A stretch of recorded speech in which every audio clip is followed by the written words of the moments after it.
ایک طبقہ صحابہ کرتا رہتا ہے، ایک طبقہ آل رسول کرتا رہتا ہے۔ میں اس تجزیے سے متفق نہیں، لیکن ایک لمحے کے لیے حضرات میری جانب توجہ رکھیے، میں یہ باتیں یوں ہی نہیں آ جایا کرتی، توجہ، میں اس تبصرے سے متفق نہیں، لیکن ایک لمحے کے لیے میں اگر آپ کی یہ بات مان لوں، میں زیادہ لمبی بحثوں میں تو کبھی گیا ہی نہیں، ایک لمحے کے لیے اگر یہ بات مان لوں معاشرے کی کہ ایک طبقہ صحابہ والا ہے، ایک طبقہ اہل بیت والا ہے، جج آپ بنیے گا، منصف آپ بنیے گا، ابھی انصاف سے فیصلہ ہو جاتا ہے، آدھے منٹ میں فیصلہ ہو جاتا ہے۔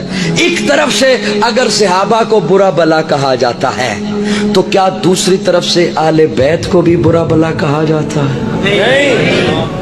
اس کا مطلب ہے یہ تجزیہ غلط ہے۔ جو صحابہ والا ہے وہی اہل بیت والا ہے، جو صحابہ والا ہے وہی اہل بیت والا ہے، اور جو اہل بیت والا ہے وہی صحابہ والا ہے۔ جو اہل بیت والا ہے، جو صدق دل سے اہل بیت والا ہے، وہ صحابہ کا منکر ہو ہی نہیں سکتا۔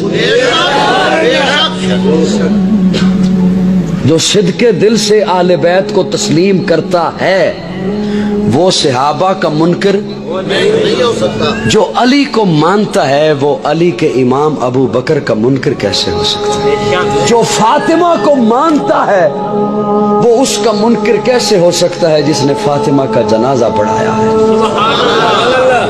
میری باتیں سمجھ آ رہی ہیں نہیں آ رہی؟ جو ان شخصیات کا نام لے کر قوم میں فساد برپا کرے وہ محض فسادی ہے، وہ محض شرپسند ہے، وہ نہ صحابہ والا ہے نہ اہل بیت والا ہے۔ میری بات سمجھ آ رہی ہے نہیں آ رہی؟ صحابہ کا منکر اہل بیت کا محب نہیں ہو سکتا، اہل بیت کا منکر صحابہ کا محب نہیں ہو سکتا۔ جو صحابہ والا وہی اہل بیت والا، اور جو اہل بیت والا وہی صحابہ والا۔ میں یوں سمجھیے علماء کو سبق سنایا کرتا ہوں۔ حضرت موسیٰ طور سے واپس پلٹے تو دیکھا سامری جادوگر کے کہنے پر قوم نے بچڑے کی عبادت شروع کر دی۔ سامری جادوگر کے کہنے پر قوم نے بچڑے کی عبادت شروع کر دی۔ حضرت موسیٰ 40 دنوں کے بعد واپس پلٹے، غصے میں تھے، شرک شروع کر دیا، پیچھے چھوڑ کے گئے تھے اپنے بھائی حضرت موسیٰ کو، حضرت ہارون کو۔ حضرت ہارون کو آ کے پکڑ لیا، میں تمہیں قائم مقام بنا کے گیا تھا، اپنا نائب بنا کے گیا تھا، انہوں نے شرک شروع کر دیا، آپ نے منع کیوں نہیں کیا؟ انہوں نے بچڑے کی، جانور کی عبادت شروع کر دی، آپ نے منع کیوں نہیں کیا؟ انہوں نے کہا میں نے منع کیا، میں بہت سمجھاتا رہا، یہ سمجھے نہیں، ان کی اپنی بدبختی، آپ نے پھر بھی سمجھانا تھا۔ حضرت ہارون کہتے رہے، اپنی صفائی دیتے رہے، لیکن تمام انبیاء میں سب سے جلالی طبیعت والے ہیں حضرت موسیٰ۔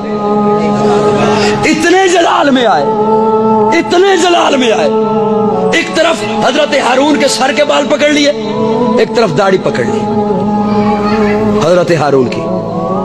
حضرت موسیٰ نے ایک طرف حضرت ہارون کے سر کے بال پکڑ لیے غصے میں آ کر، ایک طرف داڑھی مبارک پکڑ لی۔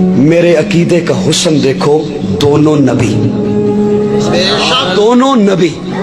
میرے عقیدے کا حسن دیکھو، موسیٰ بھی نبی، ہارون بھی۔ نہ فرق آیا موسیٰ کی نبوت میں، نہ فرق آیا جناب ہارون کی نبوت میں، گتھم گتھا ہو گئے پھر بھی نبی، ہاتھا پائی ہو گئے پھر بھی نبی۔ موسیٰ بھی نبی، ہارون بھی نبی۔ مجھے کوئی حق نہیں پہنچتا میں دھڑا بندی کروں جناب موسیٰ کی، انگلی اٹھاؤں حضرت ہارون پر، یا دھڑا بندی کروں جناب ہارون کی، انگلی اٹھاؤں حضرت موسیٰ پر۔ موسیٰ بھی نبی، ہارون بھی، ضروری نہیں سارے سمجھے، موسیٰ بھی نبی، ہارون بھی نبی۔ فرق نہیں آیا نہ موسیٰ کی نبوت میں جناب ہارون کی نبوت میں۔ میرے عقیدے کا حسن دیکھو، معاویہ بھی صحابی، علی بھی صحابی۔ نہ فرق آیا معاویہ کی صحابیت میں، نہ فرق آیا جناب علی کی صحابیت میں۔ مجھے کوئی حق نہیں پہنچتا میں دھڑا بندی کروں جناب معاویہ کی، انگلی اٹھاؤں جناب علی پر، یا دھڑا بندی کروں جناب علی کی، انگلی اٹھاؤں حضرت معاویہ پر۔ موسیٰ بھی میرا ایمان، ہارون بھی میرا ایمان، معاویہ بھی میرا ایمان، علی بھی میرا ایمان۔